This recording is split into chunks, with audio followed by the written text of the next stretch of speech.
They see my disability, I see my ability. They call me disabled, I call myself differently abled. There are some incidents that happen in your life. Those incidents break you, deform you, but they mold you into the best version of you. And the same thing happened to me. I was 18 years old when I got married. My father wanted me to get married. And all I said was, if that makes you happy, I'll say yes. And of course, it was never a happy marriage. Just about after 2 years of getting married, I met a car accident. Somehow my husband fell asleep and the car fell in the ditch. He managed to jump out, saved himself. I'm happy for him. But I stayed inside the car and I sustained a lot of injuries. The list is a bit long, don't get scared. The wrist was fractured. Shoulder bone and collarbone were fractured. My whole rib cage got fractured. And because of the rib cage injury, lungs and liver were badly injured. I couldn't breathe.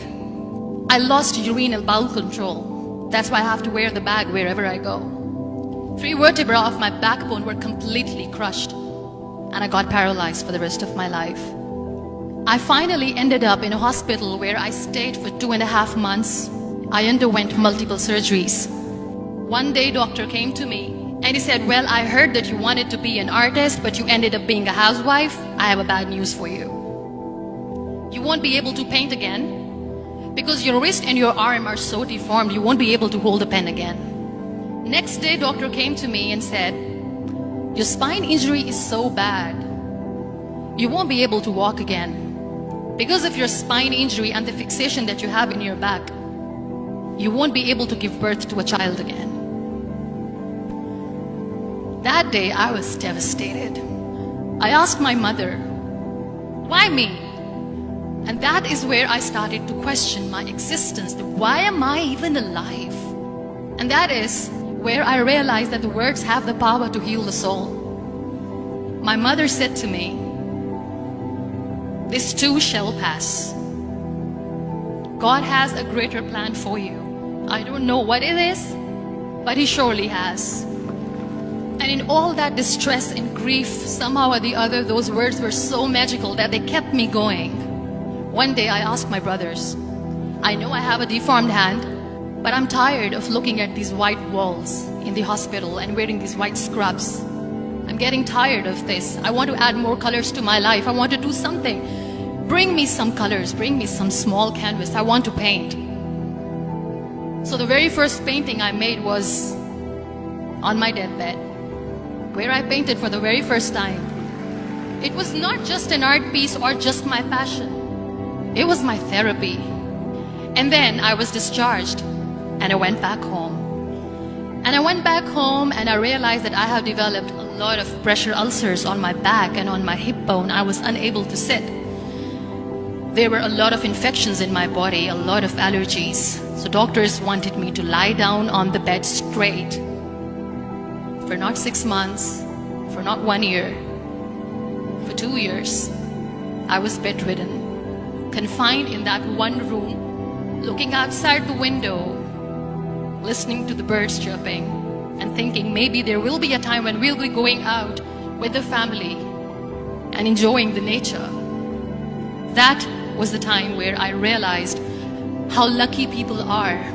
That is the time where I realized that the day I'm going to sit, I'm going to share this pain with everyone to make them realize how blessed they are, and they don't even consider them lucky.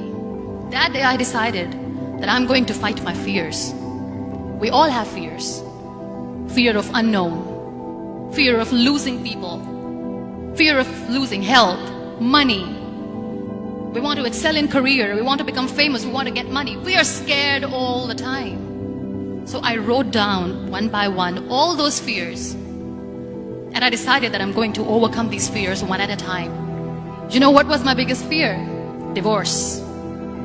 I was trying to cling on to this person who didn't want me anymore, but I said no. I have to make it work. But the day I decided that this is nothing but my fear, I liberated myself by setting him free. And I made myself emotionally so strong that the day I got the news that he's getting married, I sent him a text that I'm so happy for you and I wish you all the best. And he knows that I pray for him today. Number 2 was, I won't be able to be a mother again. And that was quite devastating for me. But then I realized there are so many children in the world, all they want is acceptance. So there is no point of crying, just go and adopt one. And that's what I did. People think that they will not be accepted by the people because we, in the world of perfect people, are imperfects. So I decided that instead of starting an NGO for disability awareness, which I know will not help anyone, I started to appear more in public. I started to paint. I decided that I'm going to join the national TV of Pakistan as an anchor person. And I've been doing a lot of shows for the last 3 years.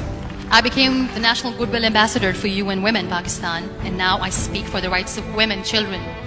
We talk about inclusion, diversity, gender equality, which is a must. Every time I go in public, I always smile. It's always a big toothy smile on my face, and people ask me, don't you get tired of smiling all the time? What's the secret?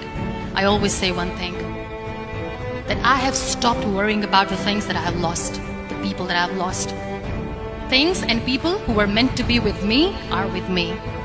And sometimes, somebody's absence makes you a better person. Cherish their absence.